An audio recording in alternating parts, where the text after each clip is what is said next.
Muy buenas tardes.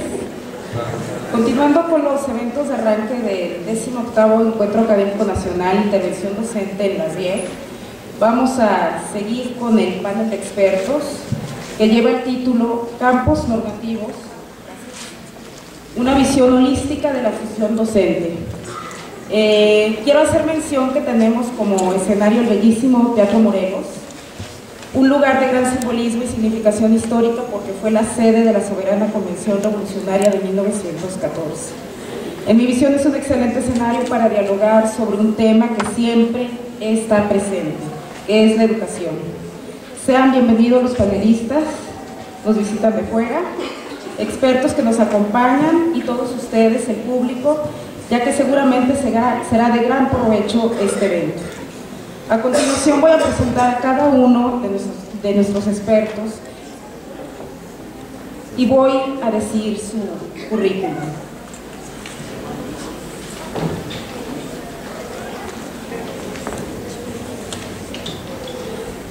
Los voy a presentar por orden de cada uno de los campos formativos.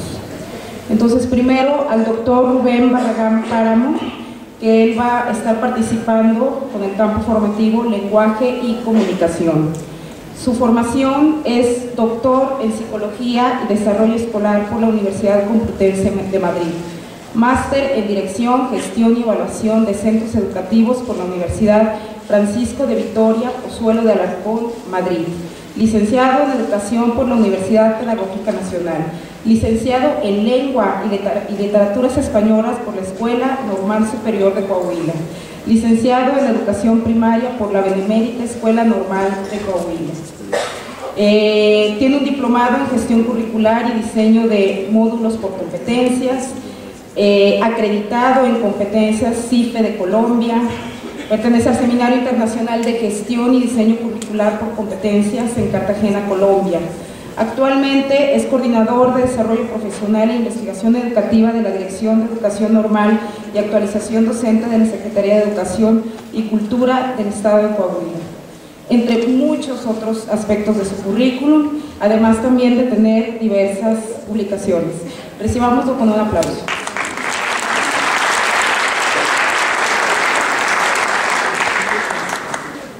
A continuación presento a la maestra María Teresa López Castro, corresponde al campo formativo Pensamiento Matemático.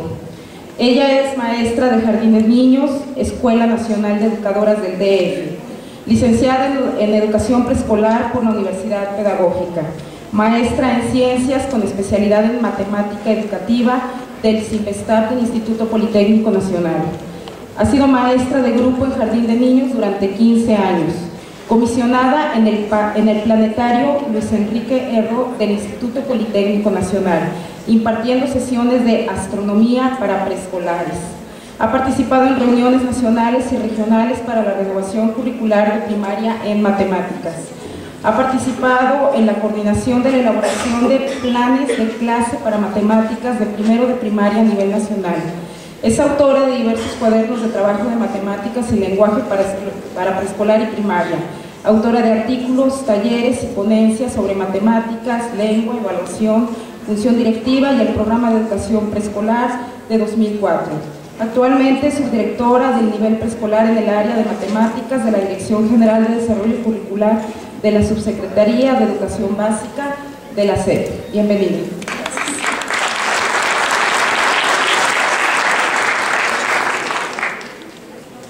A continuación voy a presentar a la maestra Yolanda Morales Valerio. Ella nos va a estar aportando por el campo formativo Exploración y Comprensión del Mundo Natural y Social. Es licenciada en Pedagogía, maestría en Investigación en Psicología aplicada a la educación, doctoranda en Educación, tiene un diplomado sobre las nuevas tecnologías de información y comunicaciones en el proceso educativo, un diplomado en Didáctica de los Medios de Comunicación. Es asesora de cursos del área pedagógica de la licenciatura en Docencia Tecnológica, asesora del diplomado Didáctica de los Medios de Comunicación. Ha diseñado y asesorado el curso La Educación Ambiental para Profesores de Educación Básica en el marco del enfoque por competencias del Catálogo Nacional 2010. También es diseñadora y coordinadora del Diplomado de Educación Ambiental, Competencias para la Vida, y diseñadora y coordinadora de la especialidad Educación Ambiental en el enfoque por competencias del catálogo 2011. Bienvenida.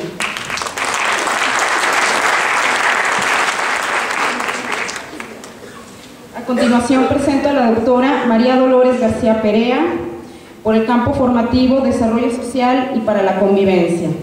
Es investigadora educativa del Instituto Superior de Ciencias de la Educación del Estado de México. Es miembro del Sistema Nacional de Investigadores.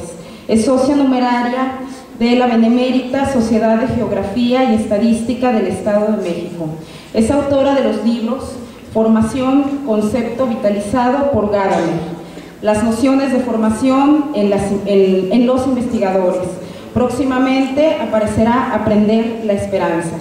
Entre los cargos desempeñados se encuentra representante de la línea Filosofía y Teoría Educativa, área de apoyo al programa doctoral y área de seguimiento a los proyectos de investigación. Ha participado en 2 experiencias para elaborar el estado de conocimiento de 1992 a 2002 en la subcategoría Formación Docente en la disciplina. Ha dictaminado y presentado trabajos en eventos nacionales e internacionales y es integrante de redes como Reduval, INPE, Convivencia, etc. Bienvenida.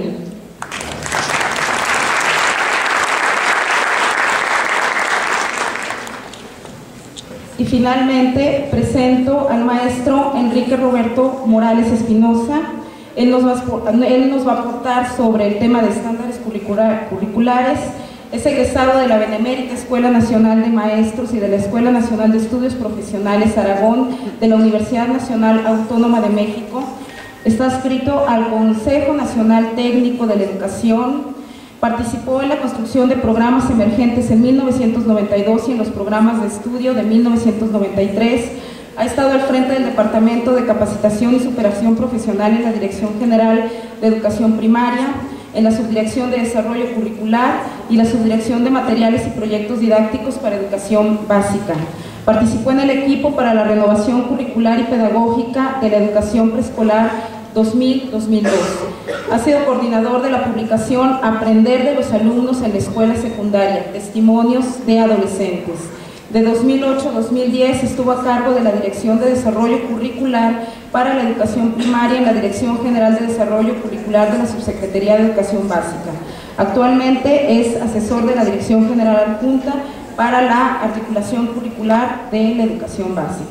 Démosle un aplauso.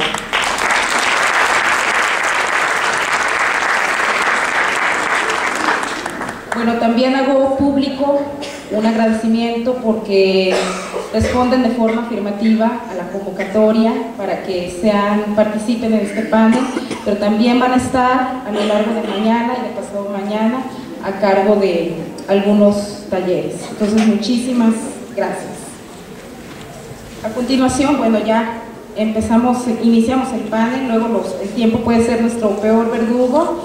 La dinámica muy sencilla, serán 3 o 4 preguntas que cada uno de los panelistas, dependiendo del campo formativo o estándares, nos van a responder. Después se abrirá un espacio para una sesión de preguntas y respuestas entre los panelistas y el público.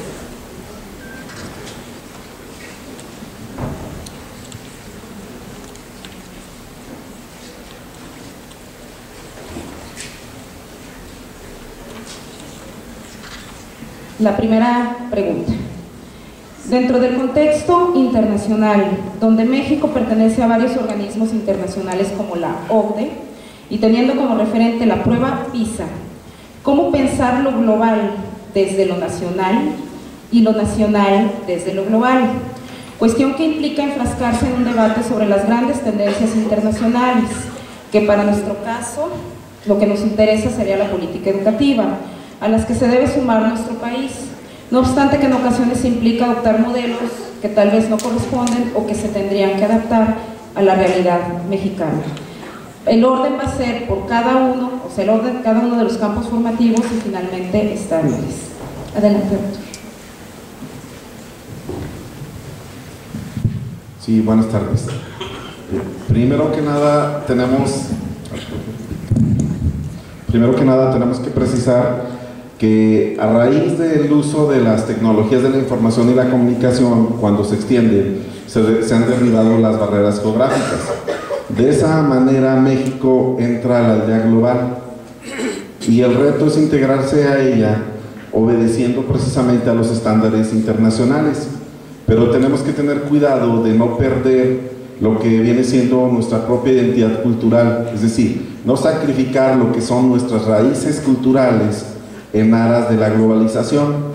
Y aquí en este caso, uno de los estándares con los cuales estamos participando sería con la prueba de PISA, que PISA finalmente se ha convertido en un consenso mundial que está perfilando las sociedades contemporáneas a partir de 3 campos de desarrollo en la persona, como viene siendo la lectura como habilidad superior, el pensamiento abstracto como base del pensamiento complejo y el conocimiento objetivo del entorno como sustento de la interpretación de la realidad científica y social. Son los 3 aspectos medulares que está evaluando PISA y los está centrando en la evaluación los jóvenes de 15 años. ¿Por qué? Porque se supone que ahí ya han terminado su formación básica y es cuando van a entrar a un bachillerato y quieren ver a nivel internacional el estándar de los niveles de logro de esas competencias.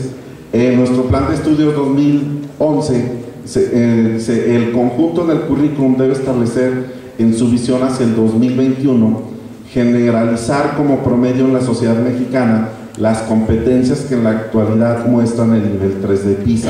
¿Por qué? Porque PISA evalúa en 5 niveles. El nivel 5 es el nivel máximo. Y desgraciadamente México y gran parte de los países latinoamericanos estamos en el nivel 1, 2 y nuestro máximo es el 3. El nivel 3 está enfocado hacia lo que viene siendo la comprensión lectora. Y lo que busca evaluar o a donde tratamos de llegar ahora es a reconocer la relación entre los distintos fragmentos de información y manejar información importante en conflicto, es decir, que al momento de que nuestro estudiante lea un texto sea capaz de utilizar esa información para resolver cuestionamientos o para replantear nuevas situaciones a partir de la información brindada. El siguiente aspecto es integrar distintas partes de un texto para identificar una idea principal, comprender o interpretar el significado de una palabra o frase. Y además el realizar las conexiones, comparaciones, el dar explicaciones o valorar las características de un texto, porque actualmente nuestros estudiantes sí leen, pero no son capaces de procesar esa información ni de aplicarla, mucho menos en la resolución de un conflicto, mucho menos para llevarla a la vida diaria. Y aquí la duda es, si nosotros como profesores tampoco leemos o no manejamos todos los niveles de la lectura, nosotros como profesionales de la educación, ¿cómo vamos a propiciar que nuestros alumnos logren llegar a desarrollarlos? Y con eso cierro mi participación en relación a la primera pregunta. Muchas gracias. Continuamos con la maestra López.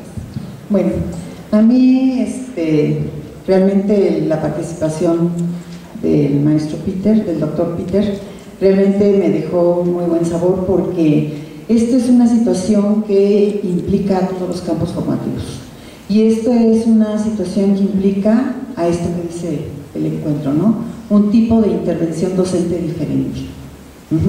Que no solo implica a México, implica a todo el mundo, ¿sí? Es un problema internacional en el cual México está también considerado dentro de esa problemática de crear niños capaces, seguros de sí mismos, autónomos intelectualmente, ¿sí? Entonces, bueno, uno de los principales retos que tenemos en México para mejorar nuestros resultados en comparación con otros países es eso, lograr la resiliencia en nuestras escuelas, ¿sí? Y lo primero que tendríamos que hacer nosotros los maestros es conceptualizarlos como unos seres con muchas capacidades. A pesar de que sean niños de preescolar, niños pequeños, nuestros niños, acuérdense que actualmente están presentando diferentes capacidades. ¿Por qué? Porque tienen una influencia a veces positiva y a veces negativa, de los medios de comunicación y la tecnología, los que pueden acceder a ella. Entonces sí es muy importante que el maestro considere que los niños que están recibiendo, en el grado que los reciba, tienen diversos conocimientos y muchísima capacidad para aprender. No recibimos a los niños en cero. Recuerdo una frase que dice Sabater: no hay que seguir llenando el costal de información.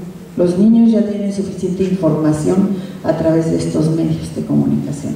Lo que tenemos que hacer es desarrollar habilidades intelectuales para que los niños sepan diferenciar entre tanta información que les llega, aquello que les va a permitir desarrollarse como un ser humano sano y con expectativas positivas para su vida. Entonces esto es muy importante. Otra cosa que yo considero es esto de los aprendizajes previos. A veces los maestros decimos de nuestro grupo: ay, no, es que tengo un grupo precioso. ¿Por qué? Pues porque solamente la maestra está trabajando con los aprendizajes que los niños traen de su casa, ¿sí? Entonces está poniendo situaciones didácticas de conocimientos que los niños ya traen. No se atreven los maestros a plantear situaciones didácticas que impliquen un reto de tipo intelectual. ¿Por qué? Porque tienen miedo de no poder resolver. ¿Por qué? Porque tienen una concepción de enseñanza que no corresponde a lo que se está esperando en los nuevos programas de estudio. En los nuevos programas de estudio no se considera al maestro como el sábelo todo, sino aquel maestro que sabe escuchar, que permite que los niños se escuchen entre ellos y que no tienen que hablar de manera clandestina, sino que los niños sientan esa gran posibilidad de comunicarse de manera espontánea y libre acerca de aquello que están pensando en ese momento que tienen el compromiso de resolver una situación problema. Todo eso le va a permitir a nuestros niños ser competentes. No se trata de seguir memorizando. Esos aprendizajes previos nosotros los debemos de considerar, porque eso es lo que les va a permitir a los niños entender lo que les estamos pidiendo. Y con eso se van a hacer cargo de la situación, y si esta les implica un reto, desde luego que esos aprendizajes previos se van a modificar. A lo mejor se rechazan, a lo mejor solamente se enriquecen, pero eso es el aprender actual que se requiere fomentar en las aulas. Sí, sería mi respuesta. Muchas gracias. Adelante, maestra Yolanda Morales. Gracias. Buenas tardes.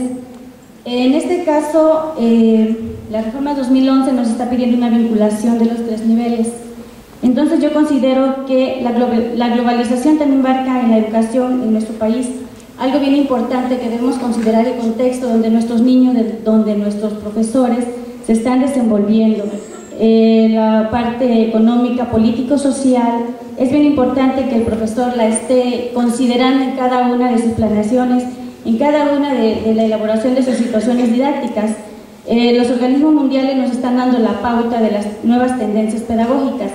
En este sentido, los exámenes estandarizados que nos manda la globalización, es bien importante que nosotros estemos pendientes de cómo ir desarrollando ese trabajo desde las aulas, cómo pensar globalmente, como dice la pregunta, de lo nacional de lo internacional a lo nacional, y nosotros como profesores desde nuestras aulas podemos estar impactando a lo nacional. ¿Por qué? Porque si bien es cierto que no tenemos la infraestructura, no tenemos la economía, nosotros con las herramientas que tenemos podemos estar trabajando en el área de la educación ambiental, que es uno de los factores que está afectando a nivel nacional.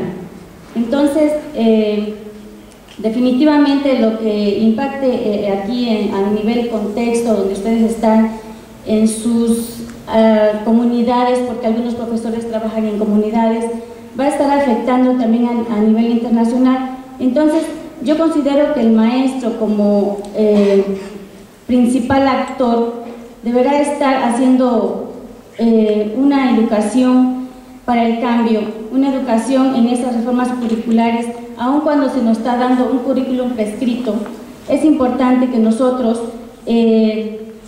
pongamos todas esas competencias que nos pide la reforma para estar también impactando a nuestros alumnos. Es bien importante eso. ¿Por qué? Porque ¿qué nos pide la reforma? Ser analíticos, reflexivos, estar constantemente criticando, no ser criticones. Ser crítico es estar analizando con argumentos, leer entre líneas lo que nos estén presentando las nuevas reformas, porque solamente de esa manera nosotros vamos a estar apoyando a que nuestros niños se hagan sensibles a lo que está pasando en su medio ambiente, y de esta manera también ellos van a estar concientizándose en pro de estas nuevas políticas educativas, de este nuevo currículum. Entonces yo considero que desde nuestro contexto nosotros podemos estar siendo unos agentes de cambio desde la práctica docente, desde lo micro a lo macro. Entonces considero que debemos como profesores aprender, desaprender, reaprender. Como lo menciona Freire, no podemos evadir la responsabilidad sino estar trabajando en el amor para que estas nuevas currículas que nosotros estamos trabajando, y yo sé que no es fácil porque no tenemos las herramientas suficientes, podemos estar impactando en este campo formativo que es tan importante también, y vamos a estar trabajando todo de manera transversal con las otras asignaturas. Entonces, estar pendiente de esta globalización, estar entendiendo, yo creo, conceptualizando qué estamos entendiendo por cada uno de los conceptos que nos marca la reforma, para que de esta manera nosotros podamos estar introyectando y entendiendo y comprendiendo hacia dónde nos lleva esta reforma 2011. Gracias. Muchas gracias. Doy la palabra a la doctora Dolores García. Muy buenas tardes, gracias por la invitación. Voy a leer la respuesta que elaboré con respecto a la pregunta formulada y señalo lo siguiente: México no puede mantenerse al margen de las dinámicas globalizadoras determinadas por las organizaciones que marcan el destino de la humanidad, pero tampoco puede olvidar, por un lado, su historia, sus tradiciones, sus costumbres, sus cosmovisiones, sus rasgos identitarios, sus raíces culturales y expectativas del progreso a partir de la educación. Y por otro lado, no puede ser ingenuo al creer que adoptando modelos educativos extranjeros como única alternativa se resuelve la crisis educativa y puede competir culturalmente con los demás países. Debido a la brecha que se abre al desaparecer las fronteras territoriales, el reto que enfrenta nuestro país debe ser de carácter interno, como lo voy a explicar a continuación. Tiene que evitar que las prácticas docentes giren en torno a la preparación de los estudiantes para contestar los exámenes de evaluación aplicados por los organismos nacionales e internacionales. Desde mi punto de vista, México, como las personas dirigentes en el campo educativo, debe invitar a todos los actores educativos, y cuando digo todos los actores, no solamente me estoy refiriendo al docente, sino también a los administradores. Debe invitar a todos los actores educativos a revisar la historia del sistema educativo mexicano, así como las historias educativas de otros países, tanto de países desarrollados como no desarrollados. ¿Con qué finalidad? Con esta tarea, los actores educativos tendremos, y me incluyo porque yo lo he estado haciendo, un panorama global de sus fortalezas, debilidades y resultados de cada uno de estos programas que se aplican en el mundo, y a partir de ello puede convertirse en un gestor, puede ser autor de una propuesta educativa que recupere lo internacional, pero también lo nacional, y también sin excluir lo local, que es sumamente importante, sobre todo porque México es un país multicultural. Tiene forzosamente el compromiso de elaborar un modelo educativo, una propuesta educativa, un plan educativo que se caracterice por ser incluyente y que al mismo tiempo no excluya lo propio de la nación. No hay recetas ni métodos para articular una propuesta de esta naturaleza. No debe de contemplarse esta dificultad de elaborar esta propuesta como un obstáculo.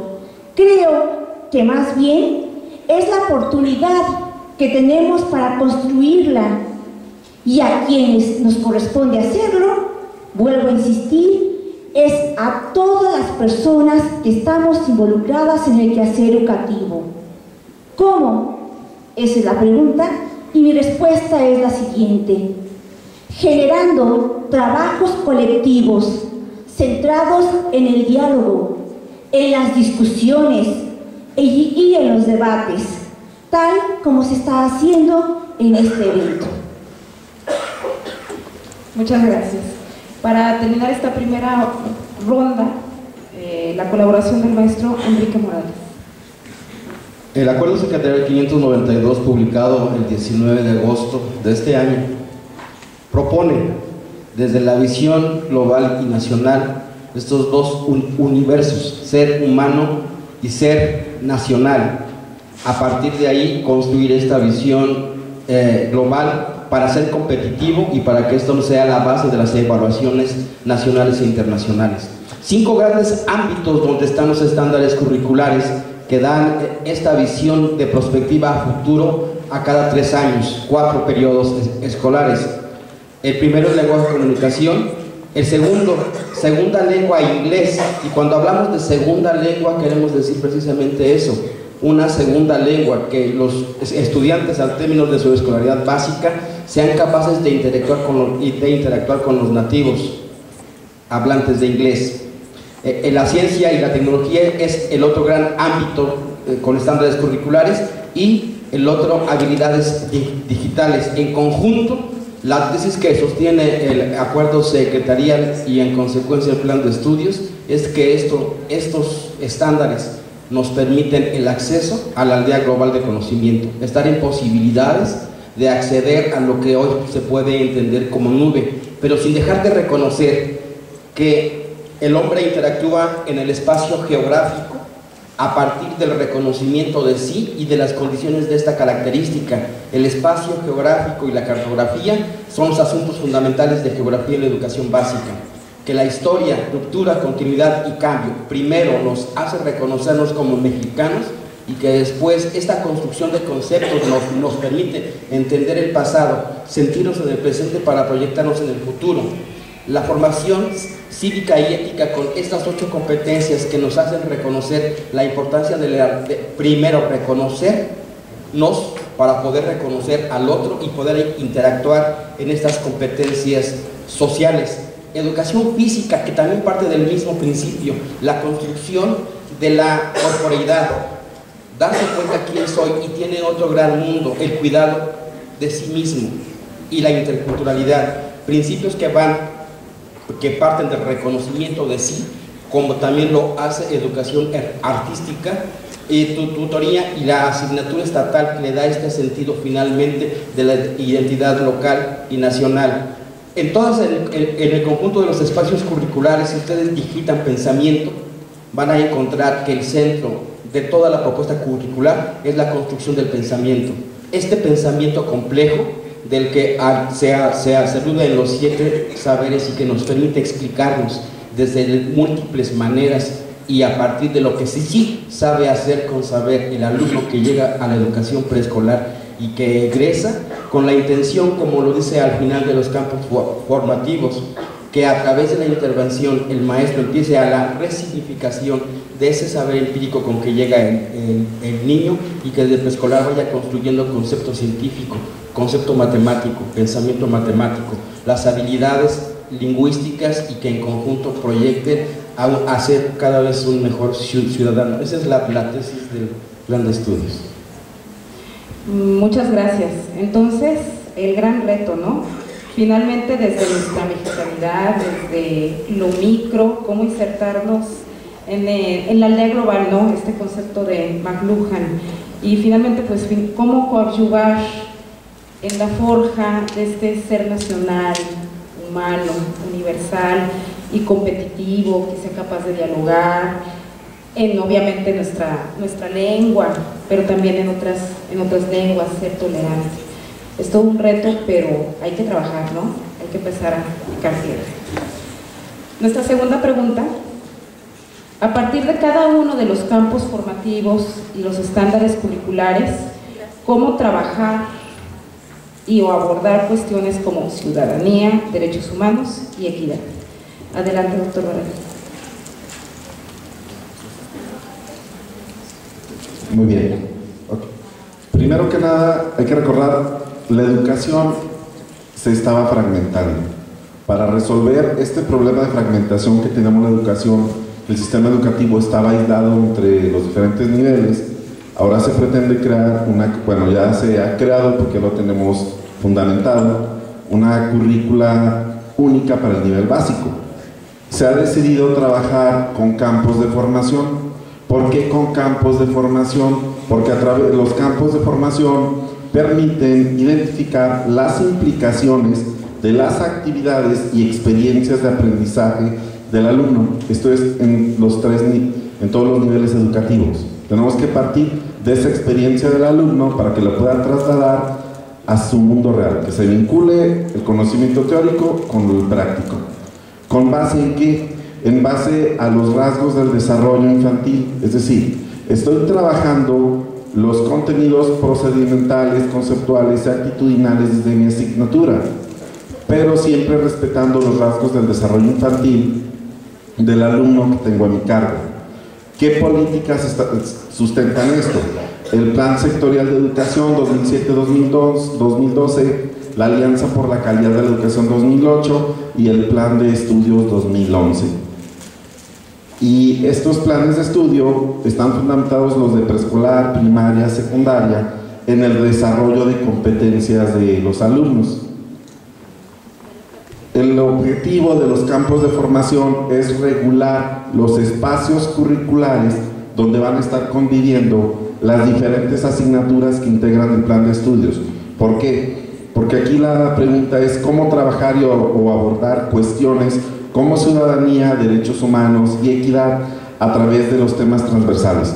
Con los temas transversales estamos manejando esa interrelación vertical y horizontal que debe existir entre los contenidos de todas las asignaturas.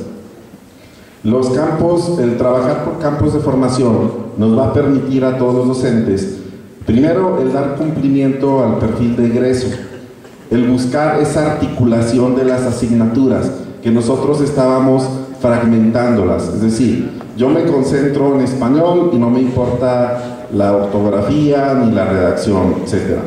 Y el de ciencias tampoco le importaba la redacción. Y se supone que en educación básica nosotros estamos formando ciudadanos. Entonces quiere decir que no estamos vinculando ni abordando todos los campos de formación.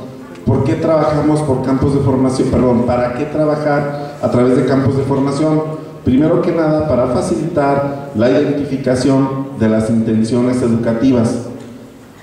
Y todo esto tiene un carácter interactivo y multidimensional, de acuerdo a lo que viene establecido en el Acuerdo 592. Es decir, toda acción docente que realiza el maestro en el salón de clase debe de tener una intención.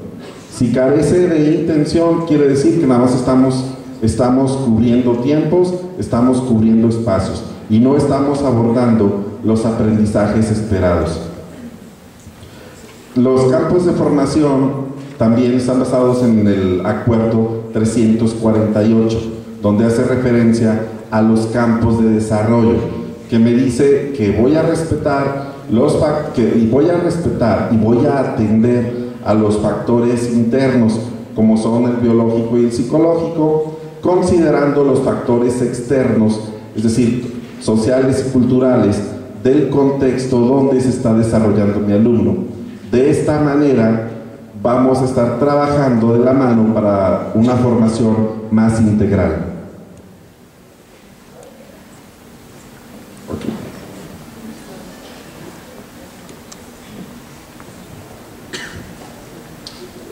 Y respondiendo a la pregunta que hacíamos hace un momento, la vuelvo a repetir para que no se nos olvide: ¿cómo trabajar y o abordar cuestiones como ciudadanía, derechos humanos y equidad? ¿Cómo lo vamos a trabajar? A través de un campo de formación que se llama desarrollo personal y para la convivencia, que a mí me toca abordar lenguaje y comunicación, pero estoy rescatando este campo de formación porque es el campo que permea con todos, los otros campos. A través de este campo se están incidiendo todos los aprendizajes esperados que estábamos desarrollando en el resto de la currícula. Es decir, entonces, a través del desarrollo personal y para la convivencia vamos a permear el lenguaje y comunicación. ¿Cómo voy a darle, si tengo un grupo, que ahorita lo estuvimos viendo con el conferencista, en ocasiones es más importante que yo forme buenos ciudadanos a que forme buenos matemáticos? Así como buscamos satisfacer las necesidades primarias, las necesidades básicas, hay otro autor por ahí que nos dice que si quiero formar mejores profesionistas, primero debo formar mejores seres humanos. Si esto lo considera en un nivel superior, con mayor razón debemos considerarlo en el nivel básico. O sea, primero va a estar la persona, primero va a estar el ente humano que tengo sentado en mi salón. Entonces, a través del desarrollo personal y para la convivencia, voy a abordar todos los aprendizajes esperados que trabajo en lenguaje y comunicación. ¿Por qué? Porque a través del lenguaje y comunicación, del pensamiento matemático, exploración y comprensión del mundo natural y social, yo, maestro, estoy desarrollando las habilidades sociales, la autoestima, la independencia, el pensamiento crítico y el pensamiento creativo de mis alumnos. Es decir, estamos buscando ahora una interrelación y una mayor vinculación en todo el nivel básico. Entonces, si no busco el permear el trabajo de los campos formativos, entonces no cumplo mi propósito. Trabajo también las emociones, o sea, como el autocontrol, la conducta, la participación, la colaboración y la identidad personal, y esto no es de un solo campo, o sea, debe estar de manera transversal en todos los campos. La relación intrapersonal, extrapersonal y todos los procesos de metacognición. Y aquí tengo una tira cómica de la niña más crítica, analítica y reflexiva. ¿Perdón? Ah, no sé, dice. Ah, perdón.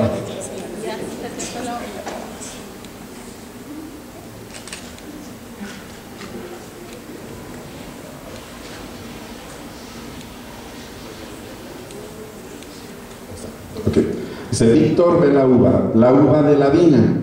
¿Es buena esa uva, don Braulio? Sí, Víctor, esa uva es buena. Don Braulio, vea los barriles de buen vino. Habría que levantar un monumento a estos sacrificados autores que en vez de escribir cosas trascendentes prefieren enseñarnos a leer. Y aquí vemos cómo el proceso que estoy realizando yo en la escuela, el proceso de animación a la lectura, no está respondiendo a la expectativa que tiene el niño sobre la lectura. Los estándares curriculares del español me están planteando que los estudiantes usen de manera eficaz el lenguaje. Dice, primero como una herramienta de comunicación dentro del aula y después que lo usen para seguir aprendiendo. Es decir, ya lo enseñé a hablar, ya lo enseñé a escribir. A partir de ahí, un alumno, él solito puede ir desarrollando la competencia del aprender a aprender, es decir, ya aplicar de manera práctica el lenguaje para satisfacer sus necesidades de autoconocimiento. Y el español posee 5 estándares, los estándares del español se agrupan lo que vienen siendo los cinco componentes, como son el proceso de lectura y de interpretación de textos. que no es propia del español, o sea, permea en el resto de los campos de formación: la producción de textos escritos, la producción de textos orales y la participación en los eventos comunicativos, el conocimiento de las características de la función y el uso del lenguaje, y por último las actitudes hacia el lenguaje, que se forman y se desarrollan a partir del campo del lenguaje y comunicación, pero van a permear y estar presentes en los otros campos. Y además estaremos respondiendo a los estándares nacionales para la habilidad lectora. Les recuerdo que ahora, por ejemplo, nos están manejando para sexto grado, que ya incluso también manejemos ciertas palabras por minuto al momento de leer. Los niños de sexto grado deben de leer de 125 a 134 palabras, y los alumnos de tercero de secundaria deben leer de 155 a 160 palabras por minuto. ¿Por qué se manejan estos estándares nacionales de habilidad lectora? Se manejan porque la práctica de la lectura está desarrollando capacidades de observación, de atención, de concentración, de análisis y a la vez del espíritu crítico, y además de generar reflexión y diálogo. Y aquí el riesgo, el temor a veces de nosotros los maestros es que queremos formar un pensamiento crítico en nuestros alumnos, pero ya cuando estoy en el salón de clase y mi alumno me dice: profe, me estoy aburriendo, profe, no me gusta hacer esta actividad, yo como profe me enojo. O sea, si yo estoy desarrollando ese pensamiento crítico en mi alumno, debo aceptar la crítica para poder reconstruir mi práctica y crear una nueva clase que sea atractiva para mi alumno. Si no, no estamos siendo congruentes nosotros con lo que nos está manejando en todas las políticas de esta reforma integral de la educación básica. Con esto cierro, gracias. Gracias. Adelante, maestra López Castro. Sí, bueno, ya lo que mencionó el maestro, yo creo que es bastante ilustrativo, pero yo ahora, si me hacen favor de ponerlo, les voy a presentar un ejemplo, ¿sí?, que surge de la puesta en práctica del programa 2004. Todo esto de la parte humana, de la equidad, la ciudadanía, sabemos que venían trabajándose desde los principios pedagógicos del 2004. Ahora aparecen en el 2011 como bases pedagógicas, ¿sí? Entonces, este es el gran reto que tenemos nosotros los maestros, de transformar esa forma del proceso educativo. Digo del proceso educativo y no digo de enseñanza y aprendizaje, del proceso educativo, porque implica a todos los que estamos dedicados a esto, ¿sí? Tenemos que transformar la forma de hacer las cosas. Y bueno, voy a ejemplificar una práctica que ojalá ustedes pudieran ir evaluando. ¿Qué es lo que hacen los niños? ¿Qué es lo que la maestra hace y deja que los niños hagan? Porque, de acuerdo a lo que les dije hace rato, siento que esta maestra, yo, a la hora de analizar su trabajo, veo que ella se tiene gran confianza en las capacidades de sus niños. Y los niños hacen uso de esas capacidades en esta pequeña muestra, ¿sí? Bueno, esta es una experiencia de una maestra de Veracruz que estaba estudiando la maestría y fue recuperado este guión en el 2007.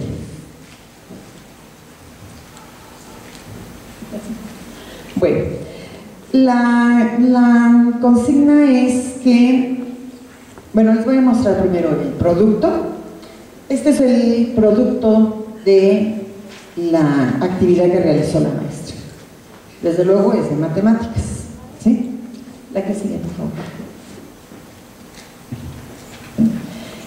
Ahora les voy a leer la consigna, en qué consiste. Dice: niños, los llamé porque necesito que me ayuden. Siéntense y escuchen con atención. Los niños de primero no se saben los números y quiero que me ayuden a realizar un libro para que ellos lo aprendan. Encontré algunos libros que nos pueden servir para pensar cómo hacerlo. Van pasándolos para que todos puedan verlos. Todos los libros que la maestra juntó eran libros de números, de diferentes tendencias, ¿sí? No solamente de lo que se pretende ahora decir que es como se debe de hacer, sino les prestó de diferentes tendencias. Los niños lo hojearon y bueno, ahora les voy a leer pequeños guioncitos de la participación de los niños y la educadora. Dice, después de que los niños revisan los libros, dice, los niños que tengan una idea sobre cómo realizar el cuento, levanten la mano. Y dice Dan, para saber los números tienen que buscar en un libro. Y la educadora, ¿qué idea nos das para hacer el libro? Otra vez el niño, a el libro le vamos a poner los números. Luego intervino otra vez la educadora. Gracias, Dulce. Ahora escuchen a Irving, que había levantado la mano. Dice Irving, buscar en internet y que su papá ponga los números. Fíjense, ahí ya estamos abarcando una parte de la tercera pregunta, ¿no? ¿Cómo incluir esta parte de los tics? O sea, no hay que asustarlos. Los niños ya lo traen, ¿sí? Dicen, los niños nacieron con el chip puesto. ¿Sí? Los que le tenemos miedo somos los maestros, porque no nacimos con ese chip. Bueno, entonces Irving se compromete a traer los números. Entonces la maestra interviene y dice, bueno, como hasta qué número le podemos enseñar a los chiquitos. Empiezan hasta el 11, sí, hasta el 11, no, hasta el 10, hasta el 24. Y ahí la maestra interviene. ¿Ustedes creen que hasta el 24 aprendan los chiquitos? Y todos, no. Y la educadora, ¿por qué? Y dice Luchita, porque son los más chiquitos. Tengo una idea. Mi idea es que podamos enseñarles hasta el 8, porque algunos niños no pueden como mi hermanito. Empezó contando hasta el 1, desde el 2, desde el 3, desde el 4. Ya no puede decir, así que yo digo que les empecemos a ayudarles, que puedan contar hasta el 8. Luchita tiene un hermano en el salón de los más pequeños. Fíjense la idea de Luchita, no es maestra, sin embargo se sabe el enfoque, ¿sí? Sabe que su hermanito sabe hasta el 4 y no por eso solo le va a poner actividades hasta el 4 para seguir trabajando con sus aprendizajes previos, sino sabe que su compromiso es que los niños chiquitos saben hasta el 4 probablemente, pero tienen que aprender más, y que eso es lo que a veces nos falta a los maestros, esa visión, ¿no? Y queremos solo trabajar con lo que los niños saben. Bueno, y dice la educadora, ¿qué opinan de lo que explicó Luchita? Y dicen, yo creo que sí, el 8, está bien, el 8. Y dice, empecemos a trabajar. Quiero saber si quieren las hojas así completas o si las quieren a la mitad, para saber cuántas van a necesitar. Maestras, este es un gran mensaje. Dame un número, Irving. A Marijosi no le tocó, maestra. ¿Por qué no le tocó número? Pues a Irving se le olvidó el 8, pero que el equipo está formado por 9. La solución que ellos mismos proponen, y fue Irving el que trajo los números, dijo, no importa, maestra, todos que hagan su hoja y yo hago la hoja de los autores. O sea, pone en práctica eso que ha aprendido en lenguaje. Nada más que solo sé escribir mi nombre, pero si usted me los escribe en el pizarrón, yo los copio. Y ustedes vieron la hoja de los nombres de los autores de un libro, ¿sí? Y luego ya los niños, cada uno empezó a hacer su trabajo de acuerdo a lo que habían acordado ellos. La maestra no les dijo cómo. Y dice uno, ya pegué mi número a la hoja, ahora la recorto, maestra. Y dice la maestra, yo no sé, Edgar, pregúntale a tus compañeros, no sé cómo van a hacer el libro. ¿Ya ven la diferencia? No pongo el modelo, ¿sí?, sino dejo que ellos lo decidan y se pongan de acuerdo. Y dice Luchita, no, Edgar, faltan poner los dibujos. ¿No ves que ayer dijimos que vamos a dibujar animales o cualquier cosa? La educadora, si tienen que fijarse cuántos dibujos van a hacer. Y los niños empiezan de acuerdo a la tarjeta que traen, yo 4, yo 8, yo 3. ¿Sí? Y lo dejamos así. Y dice Luchita, no, maestra, no lo podemos dejar así. Creo que lo debemos volver a hacer. Y dice otro, no, solo lo podemos tachar para que los niños vean que no vale y ya queda. ¿Sí? Fíjense las soluciones de los niños, ¿no? Entonces, bueno, terminaron poniendo un corrector y ya se solucionó el problema. Y luego les dice la educadora, oigan, nos falta algo. ¿Saben qué nos falta? Niños, yo no sé, yo tampoco. Y dice la educadora, el nombre del libro.